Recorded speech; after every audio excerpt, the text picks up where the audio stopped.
Voilà, Là, c'est ça y bon. est. Oui, oui, On est maintenant c'est live. marqué.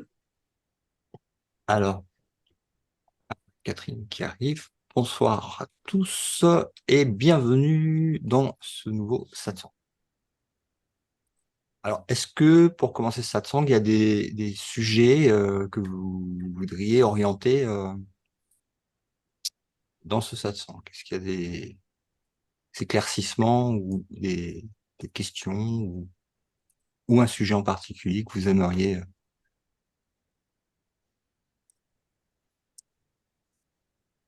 éclaircir?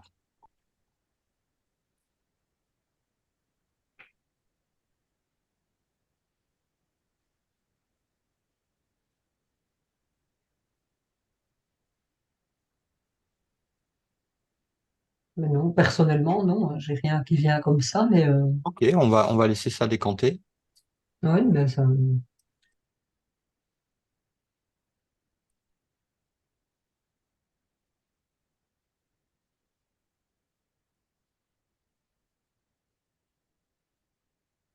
Moi, je voudrais apporter un sujet. J'en avais un que je voulais amener dans ce satsang, mais je voulais voir s'il y en avait d'autres qui arrivaient avant. Euh, c'est la différence entre l'erreur et le jugement. L'erreur et le péché, on va dire, plutôt.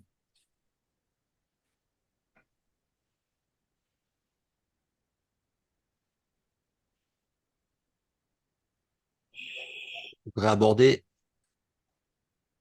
ça parce que c'est vraiment un sujet essentiel au niveau du défaire, en fait, de la culpabilité, puisqu'on sait que ce qui maintient dans l'illusion, c'est la culpabilité, le sentiment de culpabilité. Ne pas s'aimer soi-même ou ne pas euh, aimer inconditionnellement, apporter des jugements, donc ne pas aimer, qui provient de la culpabilité ressentie par le péché qui semble être passé, et je dis bien semble, dans le rêve secret. Je parle même pas de la projection sur Terre au niveau de nos vies de petits personnages, mais du sentiment de culpabilité au niveau du rêve secret qui se projette donc dans le rêve, à la fois sur le personnage principal ou sur d'autres images extérieures ou sur un scénario qui implique plus d'images pour le rendre un peu plus grandiose, on va dire, comme un orchestre philharmonique sous la forme d'un gouvernement ou de quelque chose apparaissant comme une image valable sur laquelle on puisse projeter allègrement le jugement et la culpabilité sur une image. D'accord? Donc, ce qui nous maintient bien dans l'illusion que l'image est réelle, puisqu'elle mérite d'être disséquée, jugée, etc. Donc, elle est très importante, elle est très réelle. Donc, ça, c'est le scénario, on va dire, habituel de l'ego qui se passe, on va dire, derrière les images, un peu comme dans un théâtre, on verrait les fils avec les ficelles qui font tirer les poulies pour faire bouger les éléments du décor. Ok.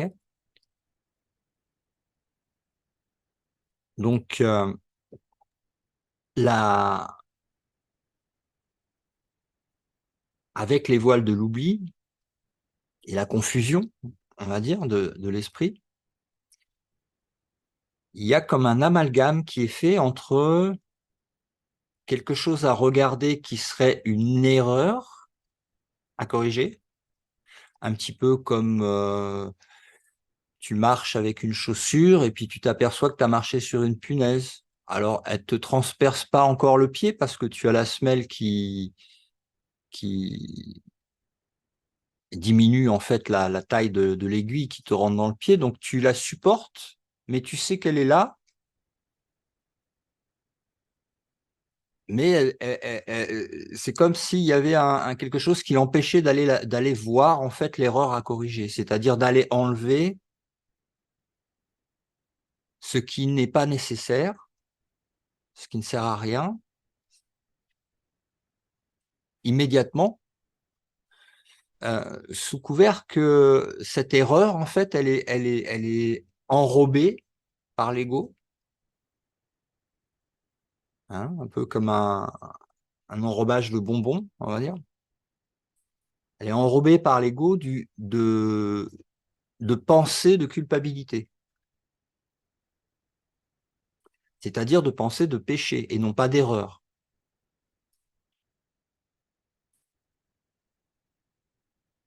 Donc,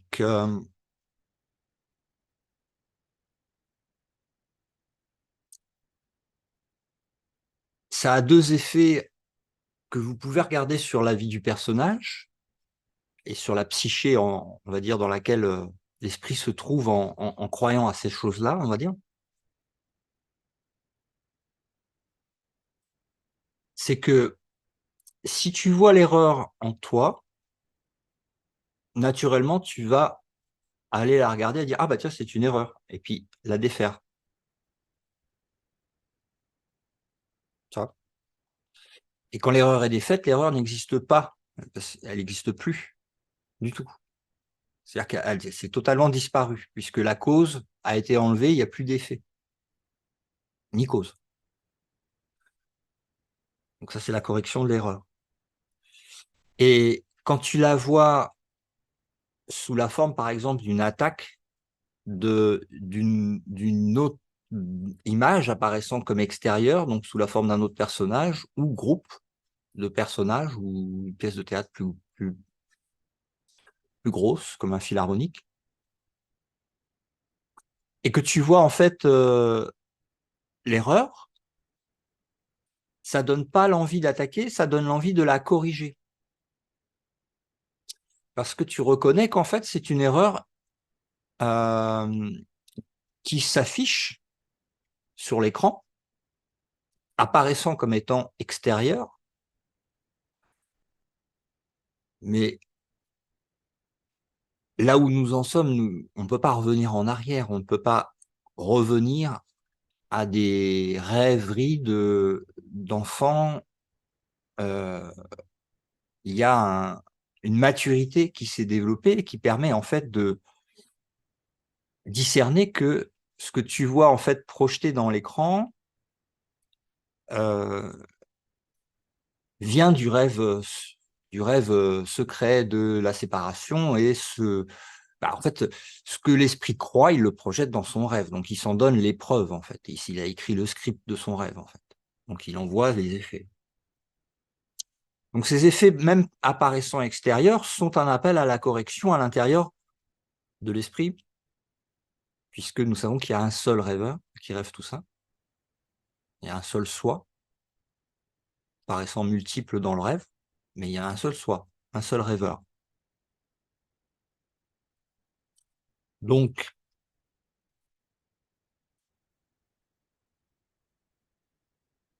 bien faire la distinction entre l'erreur qui est corrigible et qui est là pour être vue d'ailleurs. Merci que ce soit vu sous la forme du personnage principal ou sous la forme d'un autre personnage.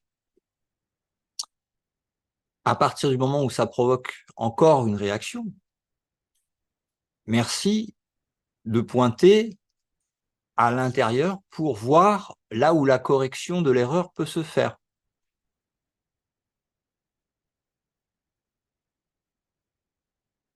Parce que c'est petit à petit comme ça qu'à l'intérieur, on défait, hein, les couches de l'oignon.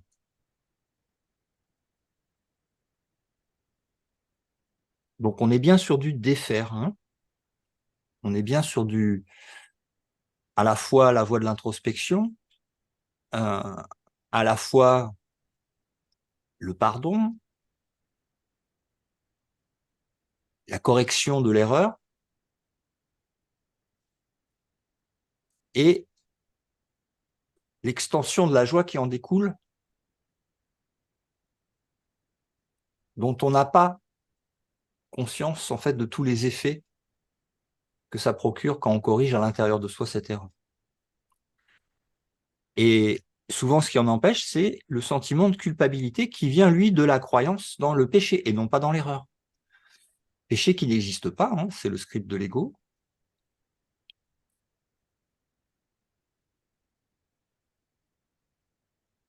Mais qui enrobe en fait des choses simples à regarder qui devraient être vues et corrigées, lâchées.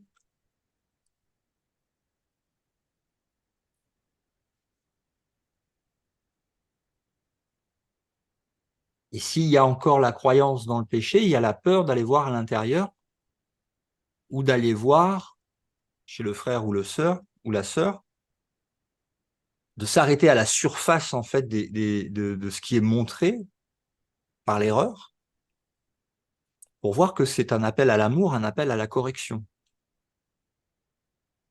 et non pas un appel au jugement. Et cette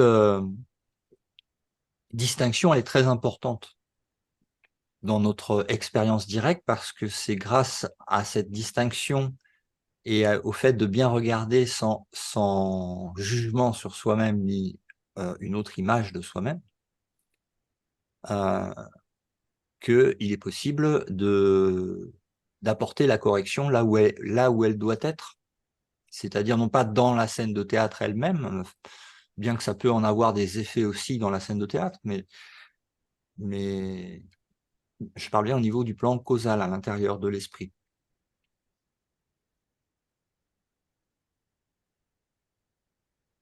N'oublions pas que tout ça est un rêve,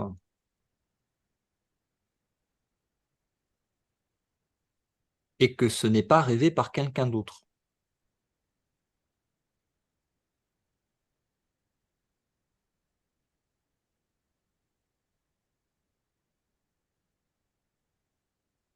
Est-ce qu'il y a des questions là-dessus? Est-ce que ça va jusque-là?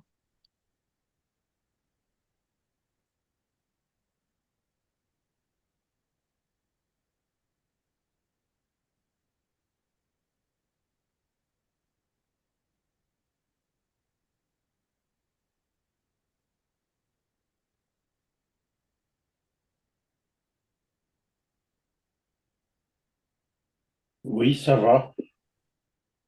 Ok,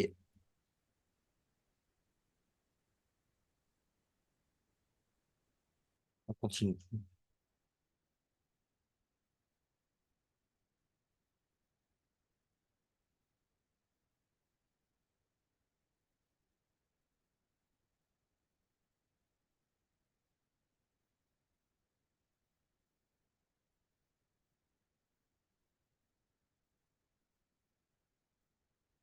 Donc, comment voir les erreurs? Ben, évidemment, avec le Saint-Esprit, avec la demande de le regarder avec le Saint-Esprit, avec, ou peu importe le nom que vous donnez, hein, selon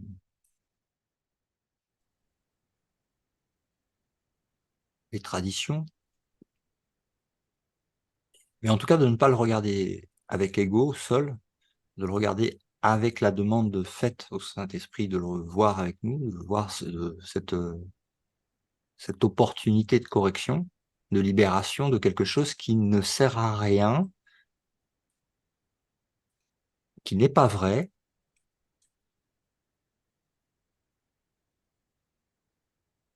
et qui doit être bien observé, bien vu,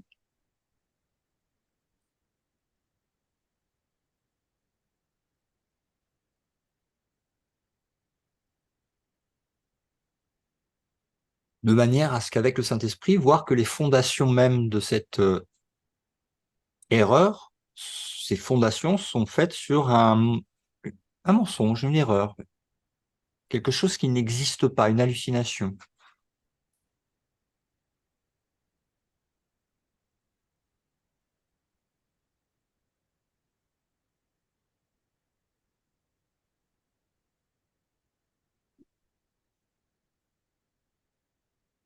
Toujours dans le sens d'une responsabilisation, mais d'une responsabilisation qui est joyeuse. C'est pas une responsabilisation punitive, plaintive ou ayant le moindre sentiment de culpabilité. Parce que ce qui voudrait dire que ça s'est réellement produit ou que ce qui est perçu ici est réel. Or, ce n'est pas. Donc là aussi, la distinction entre l'erreur et le péché,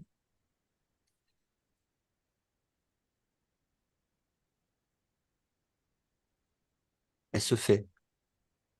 Donc il n'y a pas de peur à l'exploration, il n'y a pas de peur à la correction, il y a joie de s'apercevoir que quelque chose d'expérimenté, douloureux et non nécessaire, le- la, la punaise dans la chaussure, peut être retirée immédiatement et à jamais. Mais c'est une immense bonne nouvelle. Donc c'est source de joie, c'est pas source de ah j'ai fait ci, j'ai fait ça. Non, non. Je me suis trompé. J'ai cru quelque chose qui n'existe pas. J'ai donné réalité à ce qui ne s'est jamais produit.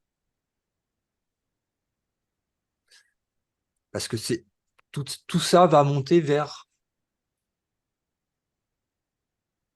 le l'erreur, on va dire, la seule erreur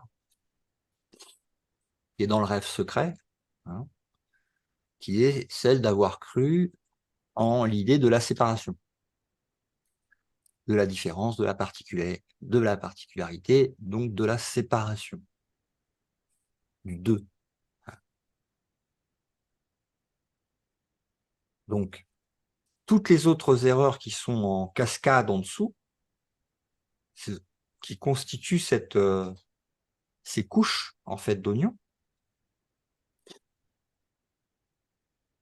on va pouvoir, avec l'écran du monde de l'idée de séparation, donc, hein, voir en fait, ah, tiens, là, il y a un truc qui me fait sortir de l'état de grâce et de joie et de plénitude, donc quelque chose une pensée, en fait, une pensée euh, que, que j'ai permis d'être et de rendre réel en y croyant. Donc l'erreur se situe pas dans le monde. Et la correction de l'erreur ne se situe pas non plus dans le monde. Yes. Ok. Donc, je disais juste avant la coupure que là où se situe en fait l'erreur, se situe la correction. Et que l'erreur elle-même ne se situe pas dans le monde, mais hors temps-espace, dans l'esprit qui projette ce monde. Donc c'est là qu'on va regarder en fait l'erreur. Alors l'erreur n'est pas une erreur individuelle, puisque on remonte sur le plan causal où il n'y a qu'un seul esprit. Donc une seule correction qui va s'étendre après, bien sûr, une fois corrigée dans l'esprit, qui était dans l'erreur et qui l'a laissé défaire, en fait, qui l'a vu et laissé défaire.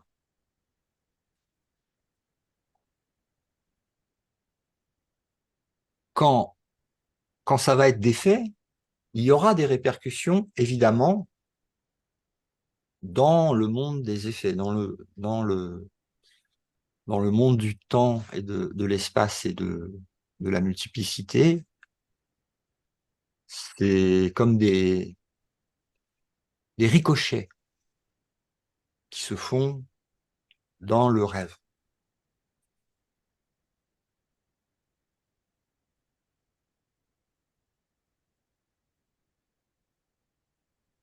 Et pour pouvoir atteindre cette clarté, en fait, d'esprit, eh bien, il va falloir, en fait, changer de fréquence, c'est-à-dire relâcher. Alors, le changement de fréquence se fait automatiquement, hein. C'est-à-dire que, imaginez une balle de ping-pong qui est plombée au fond d'une mare et qui est maintenue au fond d'une mare. Euh, on n'a pas besoin d'essayer de faire monter la vibration. On a juste besoin de couper les fils de plomb qui maintiennent en fait la vibration tout en bas. Pour que naturellement, c'est relâché.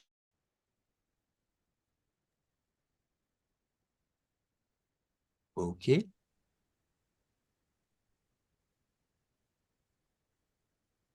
on est de retour.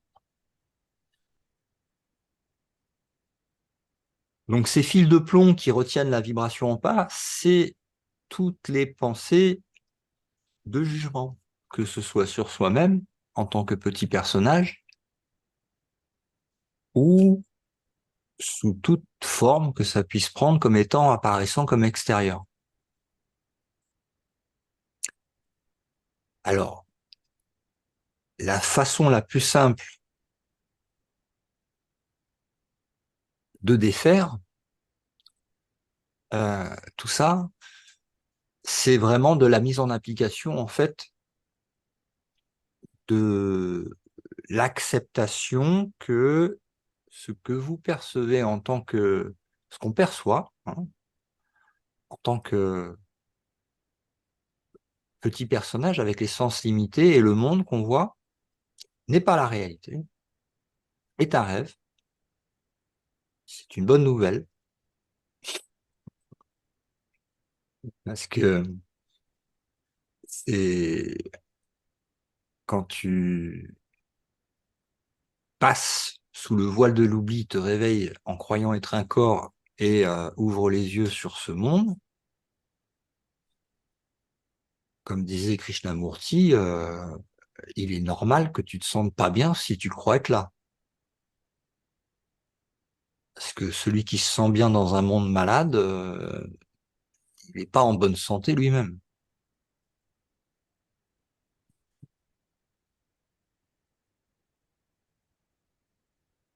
Donc non, euh, vous, vous n'êtes pas fou, mais on fait l'expérience d'ouvrir les yeux et les limitations dans euh, à la fois une prison et un asile psychiatrique, à ciel ouvert, mais toujours une prison.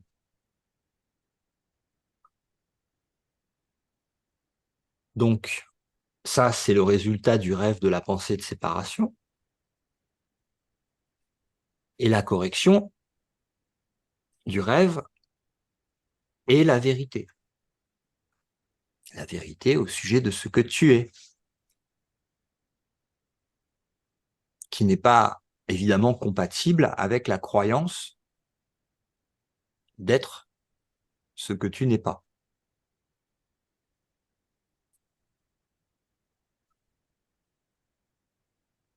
Donc, première leçon, en fait, de un cours en miracle, rien de ce que je perçois n'a de signification.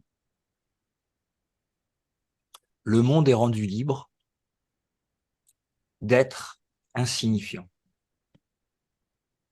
C'est-à-dire de lâcher insignifiant. Alors attention, hein, parce que insignifiant, l'ego peut très bien reprendre ce mot insignifiant et rajouter tout un tas de jugements sur le monde, le rendant évidemment réel si l'esprit croit à ses pensées.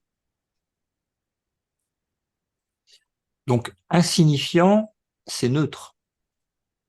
C'est pas plus ou moins, c'est neutre. l'image ne peut plus cacher la réalité. Dès qu'il y a signification qui est donnée à l'image, ça crée une sorte de densité de l'image et d'expérience qui va tourner autour de cette idée que l'image est devenue quelque chose d'important, de réel. C'est ce qu'on appelle l'idolâtrie.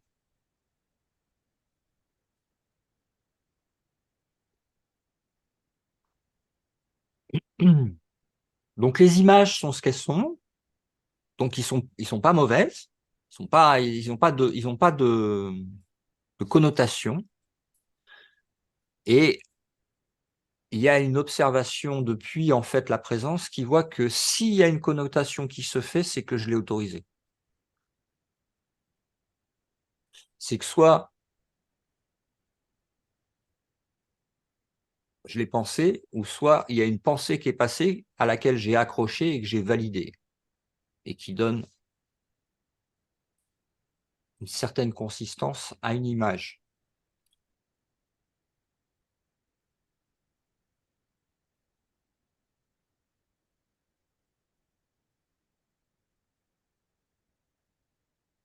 À partir de là, les images, en fait, sont toujours apparentes dans l'expérience directe, comme elles l'étaient avant, mais il n'y a personne.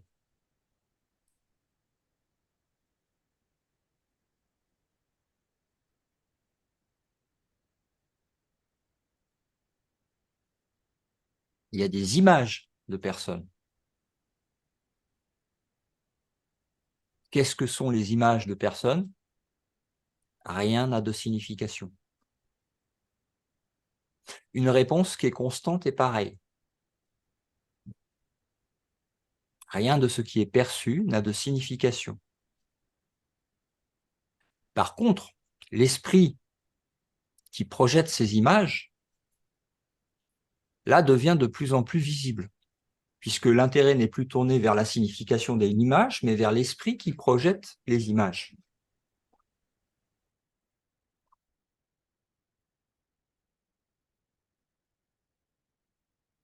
Quelle signification il donne aux images? Qu'est-ce qui lui fait peur? Qu'est-ce qui l'angoisse? Qu'est-ce qui est important? Qu'est-ce qu'il cherche comme image qu'il n'a pas? Etc., etc. D'où ça vient, cette idée? Où est-ce que ça va? Est-ce que c'est intéressant de la suivre? Ou est-ce que c'est là que se situe l'erreur qui peut être corrigée?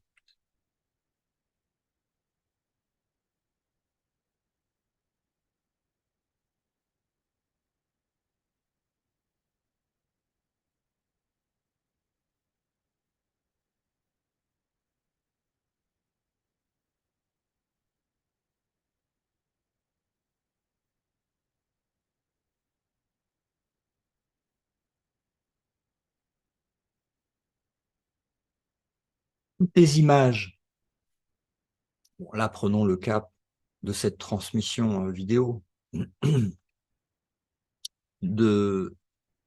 d'images de personnes qui s'affichent sur l'écran.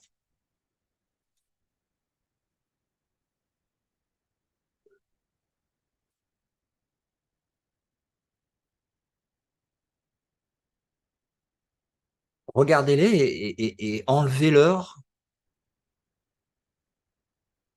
leur pouvoir de vous dire ce qu'elles sont, ces images.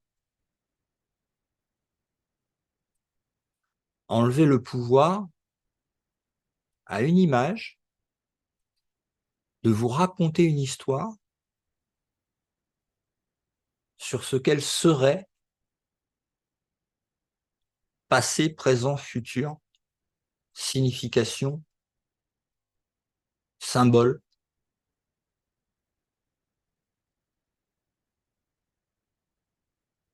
Très simple à faire.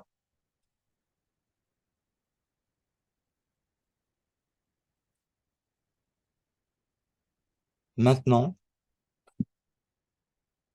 avec juste ce que on perçoit en face des yeux du corps.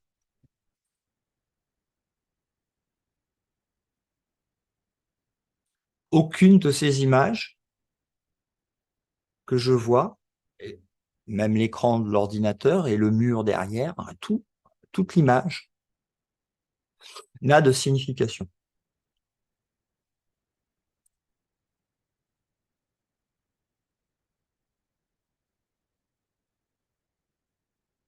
C'est très important de faire cet exercice, mais de le faire bien, parce que c'est un exercice qui va vous rendre compte qu'en fait, c'est vous, c'est nous, c'est le soi avec un grand S.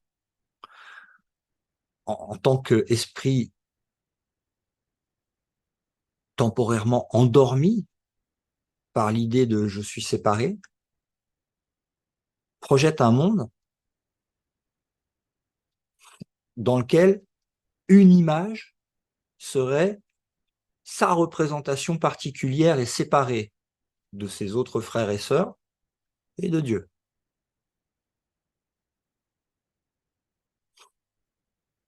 Plus, plus vous allez en fait voir que c'est vous qui le projetez, plus vous allez prendre conscience de ce que implique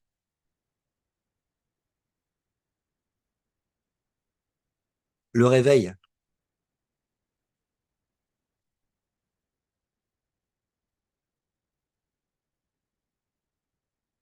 Qu'est-ce qui se réveille? C'est pas une image qui va se réveiller.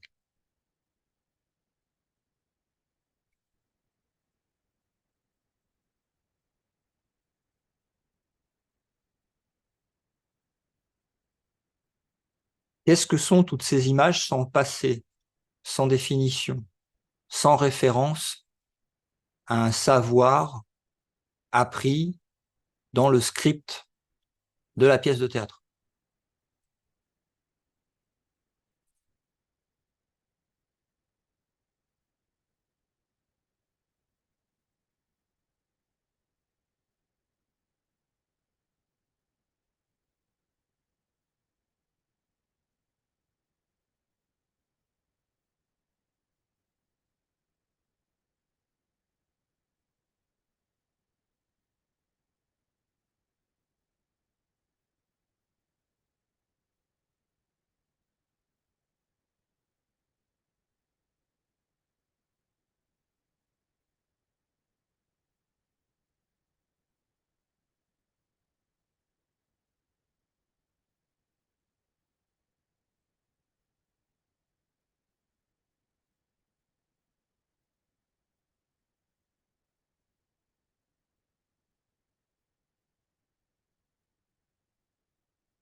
Ça permet aussi l'immobilité. Il est très difficile, impossible, je dirais, de goûter à l'état naturel de l'esprit, qui est l'immobilité, tout en croyant être une image qui bouge. Par contre, l'immobilité est très bien capable de faire bouger une image.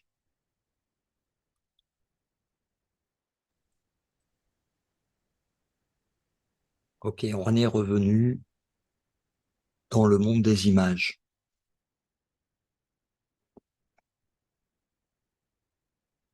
Donc, juste avant, je disais, l'esprit est capable de faire bouger une image. Ça veut pas. Vous m'entendez pas?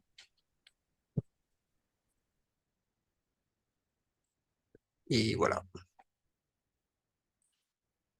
Oui. Je disais que depuis ce côté-ci de l'image, il y a des images d'orage, ce qui fait qu'il y a une mauvaise connexion.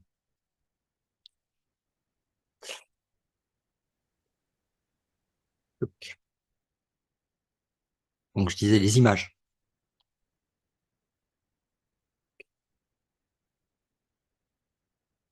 Quand tu fais maintenant disparaître en fait la signification des images, passé, présent, futur,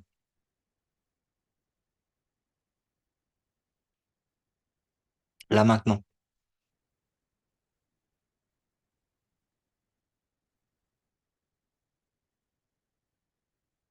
Ce qui prend la place, en fait, du maintien de cette densité d'images énergétiques,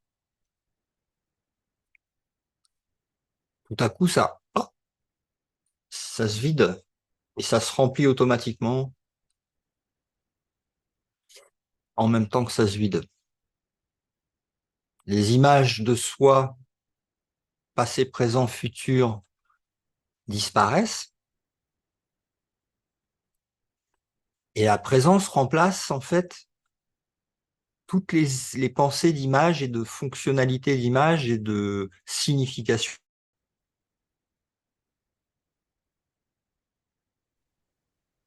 est revenue.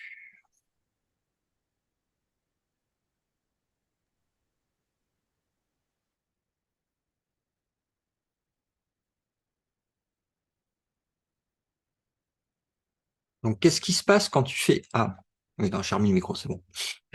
Qu'est-ce qui se passe quand tu fais disparaître toute la signification des images que tu as là? C'est remplacé automatiquement, ça se vide et en même temps, c'est le plein qui se révèle parce qu'il n'y a plus la densité de la signification qui avait été donnée avant, qui prenait la place.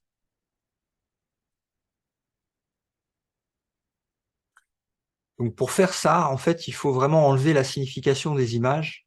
Rien n'a de sens. Et pourtant, c'est ce qui semble se passer. La réponse est la correction et non pas le pourquoi du comment, qui, quoi, qui a fait quoi. Non, c'est une correction intérieure. À partir du moment uniquement où où ça soulève un problème, hein, s'il n'y a pas de problème, c'est qu'il n'y a pas de problème. Donc les choses se passent, il n'y a personne qui le fait parce qu'il n'y a personne. Les images ne sont personne, il n'y a personne. Il n'y a réellement personne ici, hein.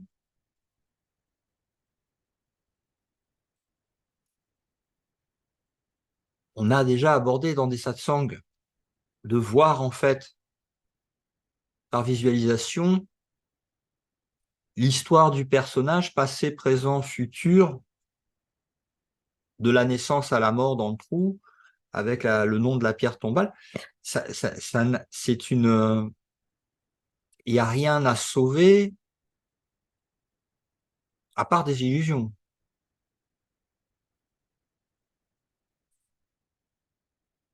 Donc, il n'y a pas besoin d'attendre que ce réveil se passe dans un futur non plus, du personnage.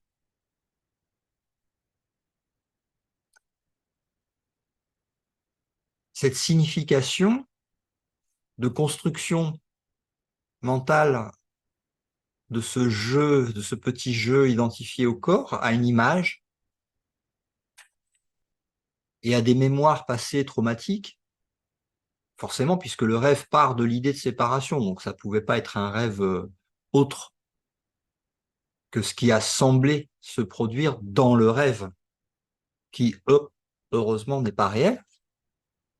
Et la joie vient de là. Elle n'est pas liée à quelque chose de nouveau qui se passerait pour le personnage dans le monde ou un futur. La joie vient de l'éternelle vérité. De ah, je me suis trompé, j'ai halluciné. Là où se situe l'erreur, se situe la correction possible. Elle attend simplement l'observation et le choix de la correction. De là émergent les résistances entre deux directions qui sont totalement opposées, parce que le rêve nie la réalité et la réalité nie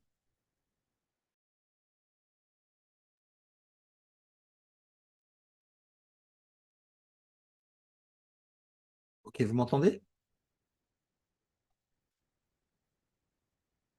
Le son fonctionne? Ah, oui, oui, ça fonctionne. Ok.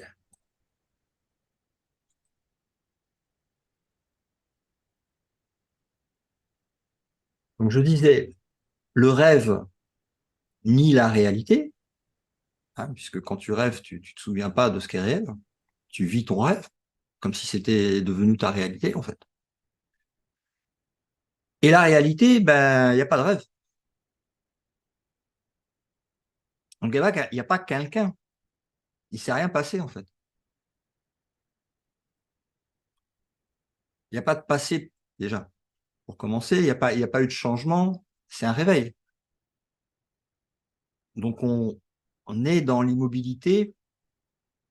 C'est-à-dire que c'est plus la vague de l'océan qui croit être la vague et qui veut cracher de l'embrun, voilà, pour dire je suis la vague ou je suis la goutte d'eau. Euh, il n'y a que l'océan, quoi.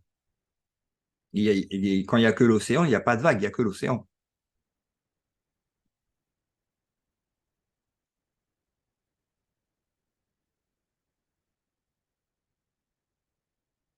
Donc, de là vont être amenées à la lumière les résistances, en fait. Pourquoi je veux continuer de croire que, de quoi je me cache, qu'est-ce que je, quelle est l'intention, où elle est tournée. Parce que quand tu te réveilles, l'image, elle est toujours là. Les choses qui se faisaient avant, ça se y arriver.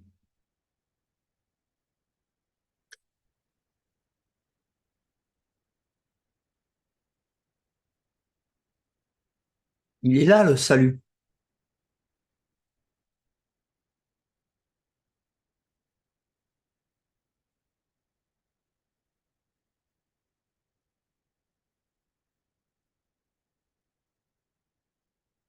Toutes les pensées, comme des petites bulles, concernant en fait les images, que ce soit l'image du personnage principal ou peu importe quelle image, en fait. Des petites bulles de pensée au sujet des images.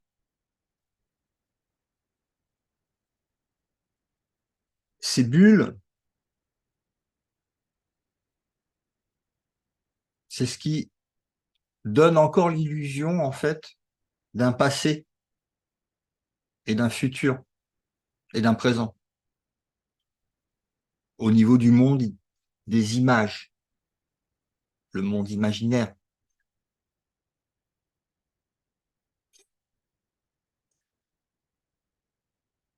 Ces pensées, ces petites bulles,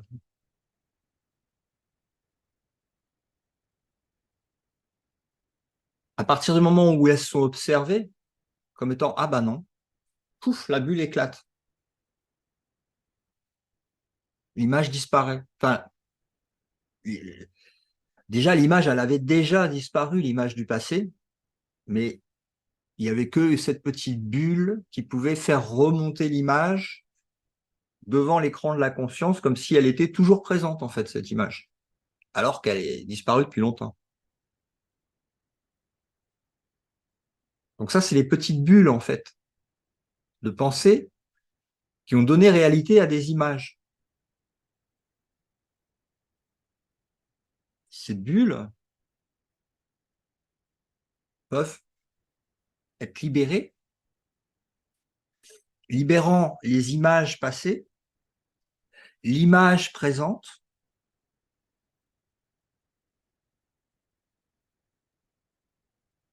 et l'importance des images qui ne sont pas là, du futur.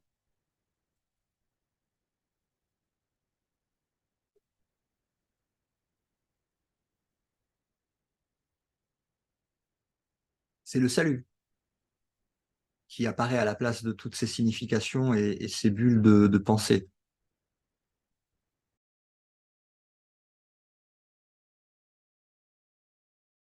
c'est sûr que c'est pas facile avec la connexion. Et ben, refera la suite la semaine prochaine. Et merci d'être venu. Merci. Oui, ben merci à toi, Laurent. Et puis, bah, passez une bonne soirée dans Et les merci. images. Monde. Prenez soin de vous, hein. À bientôt. Gros bisous. À bientôt. Ciao, ciao. Ciao, Bisous. ciao.